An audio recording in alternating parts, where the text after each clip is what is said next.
Assalamualaikum warahmatullahi wabarakatuh. Waalaikumsalam warahmatullahi wabarakatuh. Alhamdulillah, salatu wassalamu ala Rasulillah Sayyidina wa maulana Muhammad ibn Abdullah wa ala alihi wa sahbihi wa mawalah wa la hawla wa la quwata illa billah, amma ba'du.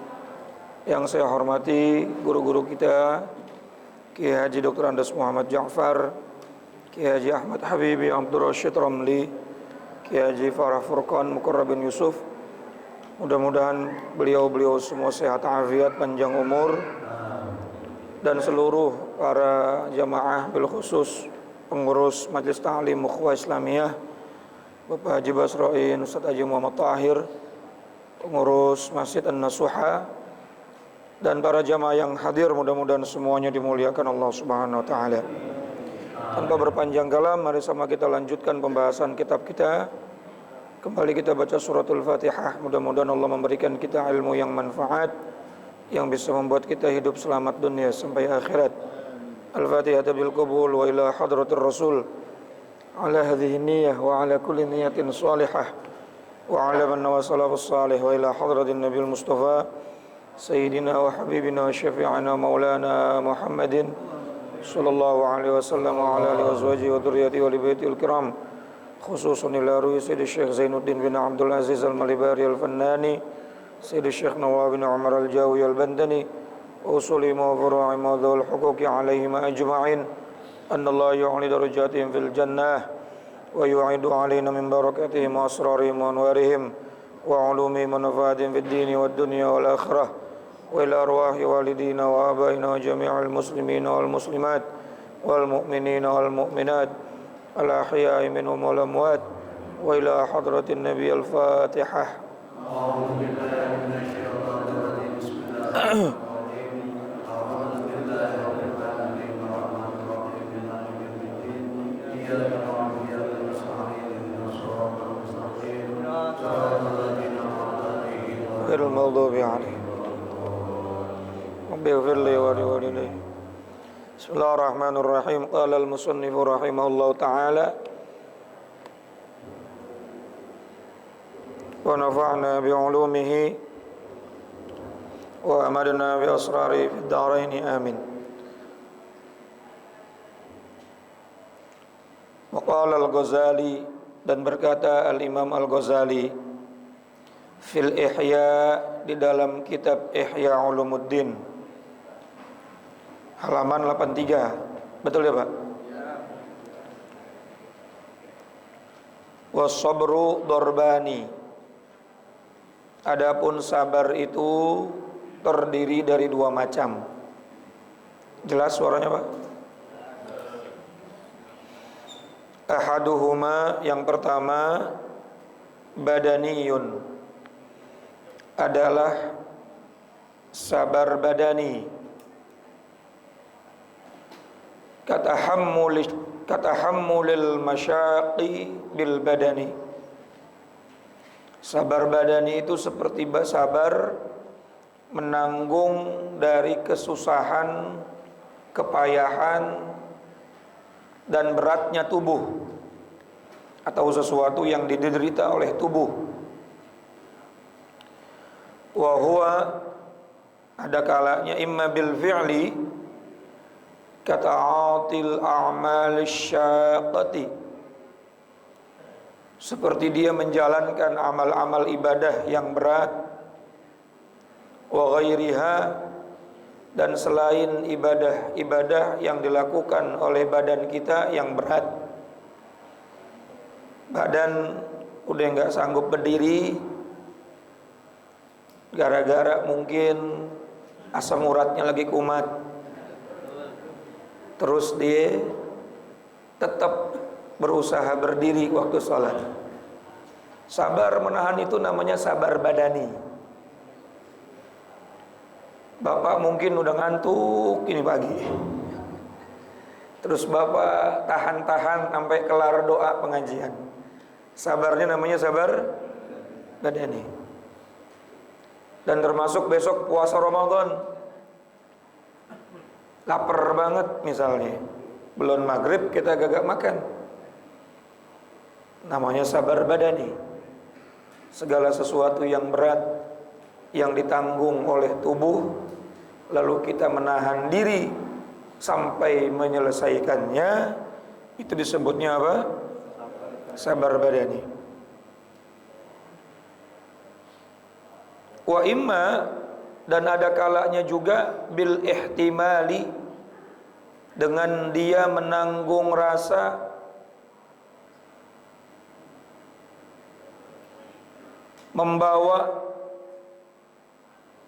menanggung ala dharbi syadidi, seperti pukulan yang keras, wal maradil azimi, dan penyakit yang berat. Lagi dapat ujian, kesandung, atau jatuh dari motor, atau ketabrak, nauzubillahi min zalik, atau dia lagi dalam keadaan sakit yang berat, menahannya itu namanya disebutnya sabar badani. Wa dzalika yakunu mahmudan, dan hal-hal yang seperti tadi, menanggung daripada segala sesuatu yang tidak mengenakan tadi itu, yakunu mahmudan, sangat terpuji, idza wafaqa syar'a, apabila sabarnya sesuai dengan syariat. Betul-betul menahan jiwanya, menahan nafsunya, menahan hatinya untuk tidak bersuudzon kepada Allah Subhanahu wa taala, dan menganggap semua ini adalah ujian dari Allah. Maka menahan itu semua sangat terpuji. Kalau tadi itu menahannya sesuai dengan syariat. Wa thanihima, kemudian sabar yang kedua, nafsiyun, adalah sabar nafsi. Fa in kana an syahwatil batni wal farji summiya iffah. Ketika seseorang sabar menahan jiwanya, menahan dirinya dari berbagai macam syahwatnya perut dan syahwatnya farji. Perut, dia sabar tidak makan sesuatu yang dilarang, tidak memakan yang diharamkan. Farjinya dia jaga kecuali kepada yang halal. Nah, sabar dalam urusan perut dan urusan farji ini disebutnya iffah. Apa Pak? Jadi sabar itu namanya macam-macam, tergantung konteksnya, tergantung dia lagi menahan apa. Nah, kalau dia lagi menahan syahwat perut, di depan ada makanan tapi bukan milik dia, walaupun dia lagi lapar, dia nggak mau makan, maka disebutnya iffah. Sabar, dia nggak mau makan itu. Di depan ada jahe, janda herang, walaupun nggak ada yang lihat, istrinya nggak tahu, tapi dia tahan itu. Dia tidak melakukan sesuatu yang dilarang, maka menahan syahwat perut dan menahan syahwat farji disebutnya apa tadi? Iffah. Wa in kana fi musibatin, dan jika keadaan dia bersabar dalam menerima satu musibah, summiya sabran, maka menahan dirinya dia dari mendapatkan ujian itu atau mendapatkan musibah itu disebutnya sabar. Jadi umumnya orang dapat musibah kemudian dia menahan diri, nggak ngomong sembarangan, hati menerima, maka itu disebut secara umum apa? Orangnya sabar. Wa tadadduhu halatun tusammal jaza, dan kebalikan daripada sifat itu disebut jaza. Jaza itu gelisah. rungsing, nggak tenang, ya, sumpek. Baru dapat ujian, ngajinya rada panas sedikit, sumpek. Atau dingin banget, sumpek. Nah, tapi dia bisa menahan diri, maka disebutnya sabar. Nah, lawan kata dari sabar, jaza, gelisah. Wa in kana fi halil ghina, dan jika dia bersabar saat dia diberikan ujian sebab kekayaan, tetapi kekayaan itu tidak membuat dirinya lupa diri, tidak membuat dirinya sombong, justru kekayaan itu dijadikan bekal buat ibadah, summiya dhabtun nafsi, maka sabar seperti itu disebutnya dhabtun nafsi. Karena ujian itu banyak, bukan cuma diuji dengan musibah, diuji dengan kemiskinan, tetapi juga ada orang diuji dengan kekayaan.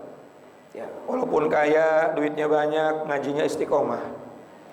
Walaupun kaya, duitnya banyak, tetap dermawan, tidak Nah, maka orang yang kaya diberikan ujian dengan kekayaan dan dia tetap dalam jalur syariat, disebutnya dhabtun nafs.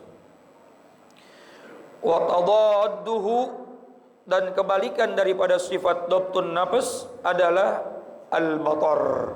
Apa? Batar, rakus, serakah, nggak mau berbagi. Kalau perlu orang nggak dapat, yang penting saya semua. Namanya apa? Rakus. Kita singkat aja.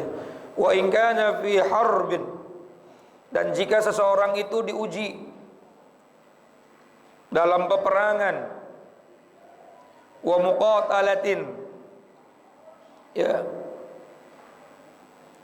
dalam pertempuran, maka orang yang bersabar di dalam pertempuran, peperangan, summiya syaja'ah, maka sabarnya itu disebut apa? Syaja'ah. Wa yudadduhu al-jubn, dan lawan daripada syaja'ah adalah al-jubn. Jubn, takut. Nabi pernah ngajarin doa kepada sahabat supaya dilindungi daripada sifat apa? Takut. Allahumma inni a'udzubika minal jubni wal bukhl. Ya Allah, jauhkanlah kami dari sifat penakut dan sifat pelit.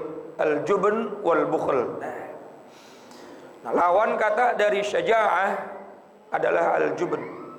Belum apa-apa, udah takut deh.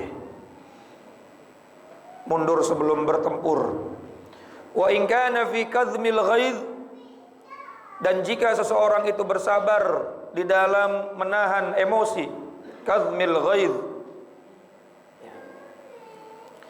wal ghadab, dan menahan diri daripada amarah, benci kepada orang lain, summiya hilman, maka kesabaran orang tersebut saat dia menahan diri dari emosi, saat dia menahan diri dari rasa marah kepada orang lain, saat dia menghilangkan kebencian kepada orang lain, disebutnya hilman.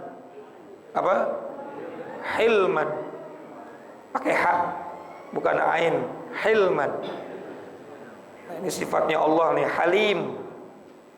Enggak emosi, enggak benci, walaupun dihina, walaupun dicaci maki. Bersabarnya kita menghadapi itu disebutnya apa? Halim atau hilman. Dan ini termasuk sifat orang yang bertakwa. Wal kadhiminal ghaidh wal 'afina 'anil nas. Ciri orang yang bertakwa menahan amarah, menahan emosi, menahan kebencian, dan memaafkan kesalahan orang lain. Nah, sabarnya kita menghadapi itu disebutnya apa? Hilman. Jadi sabar itu banyak ya. Namanya banyak, tergantung apa? Konteksnya, tergantung saat dia melakukan apa, saat dia menahan apa. Jadi kalau sabar menahan emosi disebutnya apa? Hilman. Wa yudadduhu Adapun sifat lawan daripada sifat hilman, at-tadzammur. Tadzammur, pemarah, emosional, tersentuh dikit ngambek. Pundung, bahasa Spanyolnya. Apa pundung tuh? Kayaknya orang yang punya sifat halim, ya orang mau ngomong apa, mau model bagaimana, biasa aja. Dia pada saat itu saja tuh ya, manusiawinya keluar marah, tapi habis itu biasa aja, nggak pernah berkelanjutan. Nah, orang yang bersabar dari sifat tersebut disebutnya apa? Hilman. 0,sekian% dari sifat halimnya Allah. Allah itu halim banget sama hambanya. Innallaha ghafurun halim. Allah maha pengampun lagi maha halim, pemaaf sebelum orang itu minta maaf. Coba bayangin Pak, kalau Allah bukan sifatnya halim, Allah itu emosional, habis sudah. Yang sholat subuh berapa persen nama yang sholat subuh? Banyakan yang sholat subuh apa yang nggak sholat subuh kira-kira? Kalau Allah sifatnya ghadban, sifatnya apa tadi? Lawan kata daripada hilman apa? Tadzammur, emosional. Wah, setiap hari banyak yang mati kali. Tapi tetap Allah kasih nikmat. Walaupun manusia banyak yang maksiat, karena Allah bersifat apa? Halim. Nah, kita menahan emosi dari orang yang membuat atau memancing emosi kita dan kita tidak marah kepada dia, sabarnya kita disebutnya halim. Wa in kana fi naibatin mudjiratin, dan jika sabar itu dalam pergantian yang menjemukan, summiya sa'atas sadri, maka orang yang seperti itu disebutnya sa'atus sadr, orangnya lapang dada. Nungguin kagak datang-datang, bonus kagak cair-cair, THR kagak ada yang ngirim-ngirim, sampai berbulan-bulan dia tunggu. Sabarnya disebutnya sa'atus sadr. Pengajian kiainya sampai ujung malam kagak datang-datang, jamaahnya tetap nungguin, namanya sa'atus sadr. Ya, namanya apa? Sa'atus sadr. Ditelepon kagak diangkat-angkat, di WA kagak dibales-bales, padahal nungguin berita yang penting. Sa'atus sadr. Nungguin realcon KPU sampai sekarang. Sa'atus. Jadi saat menunggu dan dengan lapang dada, tidak gelisah, tidak marah, tidak emosi, itu namanya sa'atus sadr. Kalau kita kan taunya sabar, sabar. Padahal sabar itu secara umum saja artinya habsun nafas, menahan jiwa dari perkara yang dilarang oleh Allah. Tapi makna atau nama judulnya tergantung konteksnya, tergantung situasinya. Wa yudadduhu ad-dajru, dan adapun lawannya daripada sa'atus sadr adalah ad-dajru, jemu, bosan. Ya, wa tabarrum wa dhaiqus sadr, ataupun sempit dadanya. Kalau orang sempit dadanya, Pak, ngapa-ngapain sumpek, kesel, bete. Nah, Rasulullah itu ngapa-ngapain santai, enjoy, karena Allah melapangkan dadanya. Alam nashrah laka sadrak. Nah, dadanya Nabi dilapangkan sehingga beliau menerima apapun resiko kehidupan, beliau enjoy. Nah, kalau kita belajar untuk melapangkan dada supaya enjoy menerima apapun. Karena kalau dada kita terlalu sempit, jangankan ujian yang besar, yang berat, yang kecil saja sudah bikin kita bete, sumpah. Wallahu a'lam bishawab. Kita lanjutin lagi minggu yang akan datang. Kurang lebihnya mohon maaf. Assalamualaikum warahmatullahi wabarakatuh.